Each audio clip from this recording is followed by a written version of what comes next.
Ya, bismillahirrahmanirrahim. Assalamualaikum warahmatullahi wabarakatuh. Ketemu lagi bersama saya Muhammad Nur Hasansyah. Pada kesempatan kali ini saya akan menjelaskan atau menyampaikan salah satu topik dari mata kuliah Sosiologi Antropologi gizi, yaitu teknologi makanan dalam peningkatan kualitas makanan. Jadi di sini kita akan mempelajari bagaimana peran teknologi itu sendiri dalam berbagai hal yang terkait dengan makanan, termasuk bagaimana meningkatkan kualitas makanan. Dan juga kita akan mempelajari apa saja sih ilmu-ilmu yang terkait teknologi makanan tersebut. Ya, kita langsung saja. Di sini kita bisa melihat bahwa ada beberapa bidang keilmuan yang terkait dengan ilmu teknologi makanan, yaitu bisa kita lihat di sini ada biologi, kemudian bioteknologi, kimia, ilmu komputer, dan beberapa lainnya di slide berikut. Jika kita lihat bagaimana peranan masing-masing bidang keilmuan ini dalam teknologi makanan, kita lihat di sini dari ilmu biologi, di mana pada ilmu biologi atau lebih spesifik ke biologi sel, kita bisa mengetahui bagaimana sih fisiologi tanaman pasca panen, kemudian bagaimana kualitas makanan, pengendalian penyakit dari tanaman tersebut, fisiologi mikroba, serta ada kaitannya dengan food safety. Di sini juga kita bisa melihat bagaimana makanan-makanan tersebut atau sumber bahan pangan yang berasal dari baik itu tumbuhan maupun hewan. Ini kita bisa lihat sejauh mana kualitas dari makanan tersebut dengan menggunakan ilmu biologi. Kemudian ada bioteknologi. Bioteknologi ini sangat menarik ya, karena di mana dengan ilmu bioteknologi ini kita bisa mengkaji lebih dalam lagi ya terkait makanan tersebut. Misalnya kita bisa melihat beras dengan peningkatan kadar beta karotennya atau enzim yang membuat keju atau roti, serta bagaimana membuat sebuah manufaktur untuk jus buah sehingga buah itu bisa lebih tahan lama. Kemudian ada ilmu kimia. Ilmu kimia ini sering kita temukan ya, bukan lagi ilmu yang baru, di mana-mana kita belajari. Peran ilmu kimia itu sangat banyak, seperti analisa makanan dan juga bagaimana menilai kualitas makanan dan lain-lain, termasuk bagaimana meningkatkan daya simpan ya, khususnya pada functional food. Kemudian ada ilmu komputer. Ilmu komputer ini mengontrol ya proses manufaktur makanan dan analisa data, sehingga ini sangat terkait dengan teknologi makanan juga. Selain itu ada beberapa bidang ilmu juga ya yang saat ini menjadi daya tarik sendiri, seperti genomik. Genomik itu banyak fungsinya ya. Orang mempelajari ilmu genomik ini tentu saja ini lebih terkait dengan karakteristik ya, bagaimana tumbuhan dan hewan ini, serta bagaimana pengendalian ya atribut yang diinginkan, serta deteksi dini dan identifikasi patogen. Jadi ilmu genomik ini juga penting. Kemudian ada ilmu material. Ilmu material ini lebih ke terkaitannya dalam kemasan makanan, bagaimana pengemasan efektif, kemudian bagaimana juga kita bisa mengetahui mana sih kemasan atau material yang baik untuk mengemas suatu makanan sehingga tidak mengurangi rasa, tidak mengurangi tekstur, ataupun tidak mengurangi zat gizi yang terkandung dalam makanan tersebut. Kemudian ilmu material ini juga semakin berkembang. Saat ini juga dikonsumsikan material yang low waste gitu ya, artinya tidak menimbulkan banyak sampah gitu. Jadi ini sangat bagus buat dipelajari juga.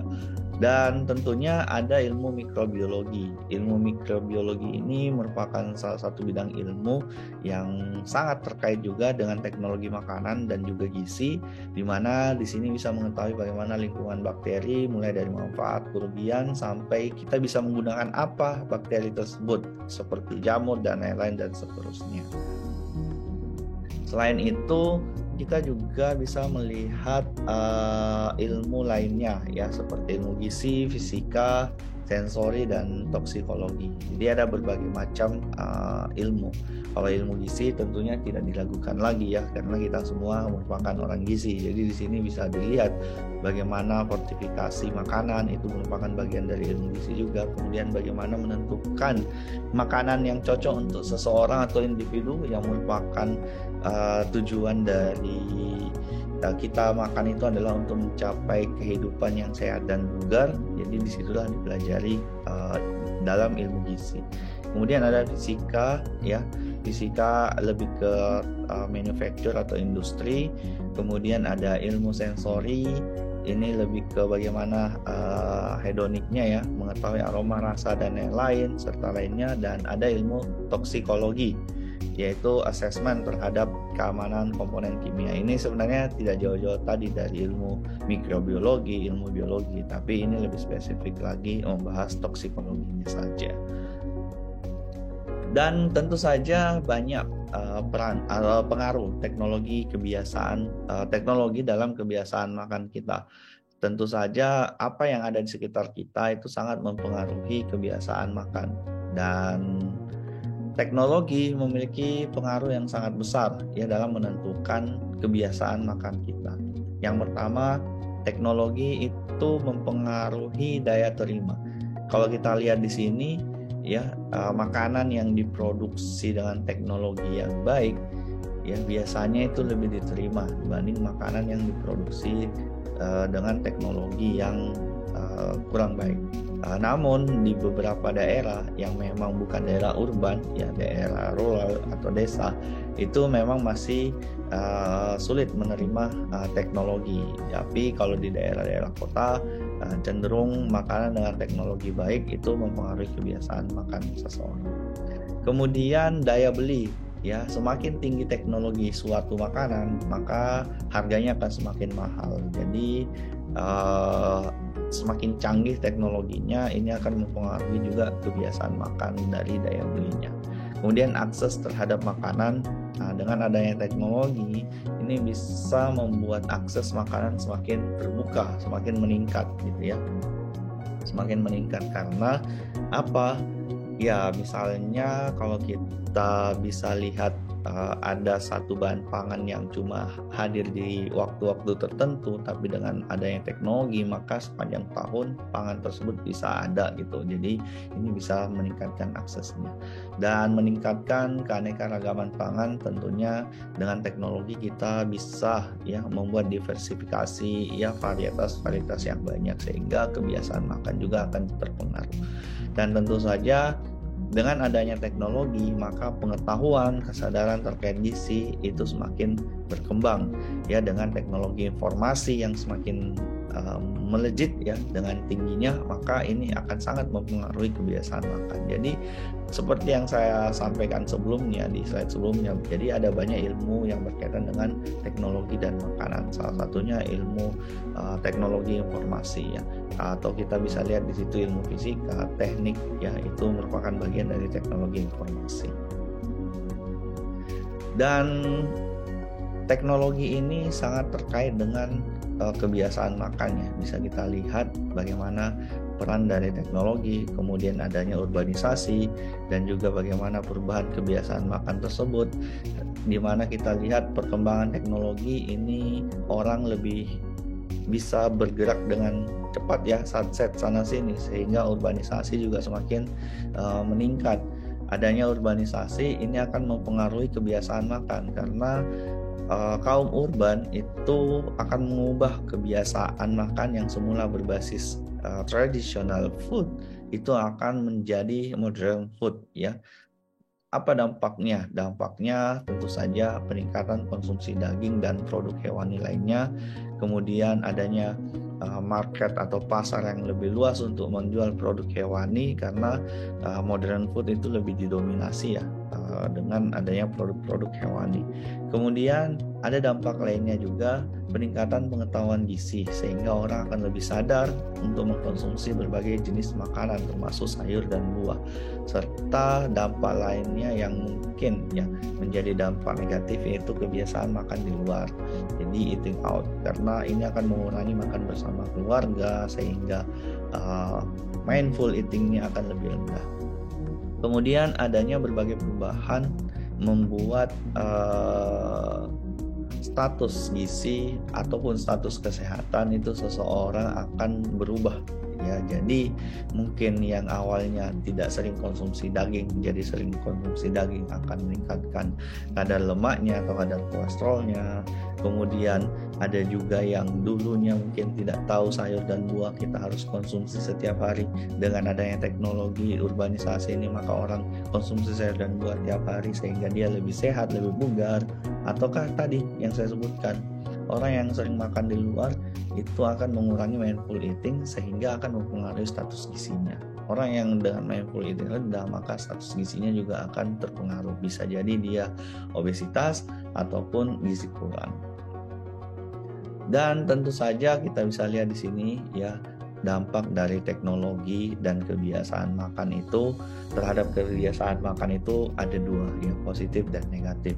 Kalau kita simpulkan, positifnya tentu saja akan mengarah ke pola makan yang lebih sehat. Dengan adanya peningkatan teknologi informasi itu bisa membuat kita mendapatkan akses pengetahuan yang lebih baik dan juga akses makanan yang lebih baik. Namun ada dampak negatifnya karena teknologi membuat kita serba cepat ya, serba instan, serba ekspres, maka kemungkinan besar ya pola makan seperti fat diet, kemudian adanya makanan cepat saji atau makanan junk food itu akan memberikan pengaruh yang tidak baik terhadap kesehatan tubuh. Oleh karena itu, balancing, keseimbangan antara pemanfaatan teknologi dengan cara kita makan itu harus diperhatikan dengan baik. Karena apabila tidak diperhatikan dengan baik, maka dampak negatifnya akan lebih tinggi sehingga ini akan membuat masalah di kemudian hari. Dan tentu saja masalah itu teman-teman sudah tahu apa masalahnya. Kemudian teknologi juga ada kaitannya dengan pengolahan makan ya. Kalau kita berbicara pengolahan makanan, tentu saja ada yang tradisional, ada yang modern. Kalau kita lihat yang tradisional di sini ya, merebus, mengukus, menggoreng, kemudian memanggang, membakar, serta mengasap ya, menumis, itu merupakan salah satu teknik yang masih kita gunakan saat ini, tapi sifatnya tradisional karena menggunakan bahan-bahan yang ada di sekitar kita, tidak menggunakan teknologi yang lebih canggih. Namun ada juga pengolahan makanan yang modern yang saat ini banyak ya diminati oleh beberapa kaum, khususnya kaum urban, mulai dari broiling, grilling sampai dengan menggunakan alat seperti slow cooking, microwaving, ya, roasting, sweating, pressure cooking, dan menggoreng, frying ya, dengan adanya teknik deep frying, pan frying atau stir frying.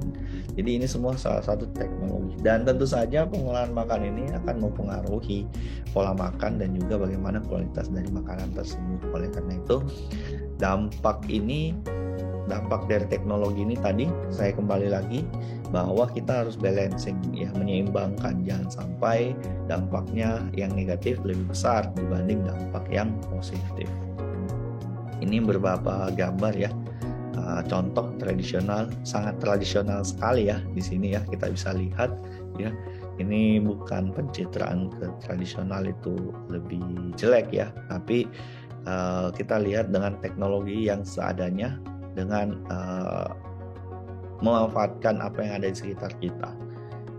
Ini termasuk yang modern karena menggunakan fasilitas atau alat yang canggih. Ya, bisa kita lihat di sini, teman-teman bisa lihat. Saya rasa teman-teman bisa banyak tahu juga di lapangannya seperti apa. Nah, selanjutnya peran teknologi dalam penyimpanan makanan. Ini juga akan mempengaruhi kualitas dari suatu makanan, sehingga di kemudian hari apabila teknologi semakin mempengaruhi kualitas makanan, orang tidak paham lagi apa yang terkandung di dalam makanan tersebut itu yang lebih penting dibanding mengenyangkan perut, maka itu akan berdampak dalam menyebabkan masalah gizi yang serius. Oleh karena itu kita harus memanfaatkan teknologi dengan baik. Teknologi dalam hubungannya penyimpanan makanan itu ada dampak baiknya juga. Jika kita berbicara penyimpanan makanan di sini, ya tentu saja penyimpanan makanan adalah upaya agar makanan itu dapat dikonsumsi dalam waktu yang lama. Namun dalam waktu yang lama ini juga harus tetap dijaga kualitasnya. Tujuan penyimpanan makanan ada banyak ya. Tentunya awal-awal kita melakukan penyimpanan makanan itu karena untuk menyimpan hasil produk panen ya yang didistribusikan ke konsumen, kemudian bagaimana mencapai keseimbangan diet yang lebih baik sepanjang tahun, karena kita ketahui bahwa makanan ini tidak hadir sepanjang tahun, menurunkan sampah daur, mengawetkan beberapa bahan makanan yang bisa digunakan sepanjang waktu, serta kita gunakan untuk persiapan bencana, keadaan darurat atau adanya kondisi kelaparan dan kelangkaan pangan, dan beberapa alasan lainnya. Dan penyimpanan makanan ini akan juga mempengaruhi masa waktu pembusukan makanan. Ya, pembusukan makanan ini karena adanya molekul-molekul organik, ya, adanya bakteri, adanya mikroorganisme yang berkembang biak, sehingga akan menyebabkan toksik dan senyawa kimia lainnya, dan akhirnya makanan busuk dan tidak layak untuk dimakan. Oleh karena itu, bagaimana penyimpanan makanan ini berprinsip untuk mencegah pembusukan, ya, sehingga ini bisa dilakukan bagaimana dengan cara mencegah kolonisasi dan mencegah akses terhadap bahan makanan yang rentan, sehingga ini kita perlu suatu kondisi di mana tidak ada akses bakteri ke makanan tersebut. Kemudian menghambat pertumbuhan populasi atau membatasi ukuran populasi dengan menciptakan lingkungan yang tidak disukai oleh populasi mikroorganisme atau bakteri tersebut. Dan ini ada beberapa penyimpanan tradisional, misalnya menempatkan bahan makanan pada suhu yang rendah, menempatkan bahan makanan pada tempat tertutup atau sulit dijangkau, serta memberikan pengawetannya, misalnya diasinkan dan lain-lain. Ini ada contoh-contohnya ya, bisa dilihat sangat tradisional sekali. Sedangkan untuk modern kita bisa ketahui ada cold storage atau kulkas atau pendingin lainnya, kemudian ada beberapa ya alat-alat packing termasuk packaging ya, serta bagaimana menyimpan sesuatu di dalam bentuk gas atau bahan kimia lainnya ditambahkan ke dalam makanan tersebut. Jadi bahan kimianya ini sebenarnya teman-teman bisa lebih dalam mempelajari ini ya di teknologi makanan atau di topik lainnya, tapi di sini nice to know saja. Dan ada beberapa lagi seperti menggunakan elektron ya dan lain-lainnya, ini juga nice to know, sehingga nanti saat teman-teman mengembangkan sebuah produk atau ingin mengetahui sebuah produk makanan atau membuat sebuah menu, itu bisa membuat sebuah teknik kemasan yang baik dan cara penyimpanan yang baik. Oke, saya rasa itu saja yang dapat saya sampaikan, kurang lebihnya ini adalah referensinya ya, nanti kita akan diskusi kembali. Sekian dari saya, billahi taufiq wal hidayah. Assalamualaikum warahmatullahi wabarakatuh.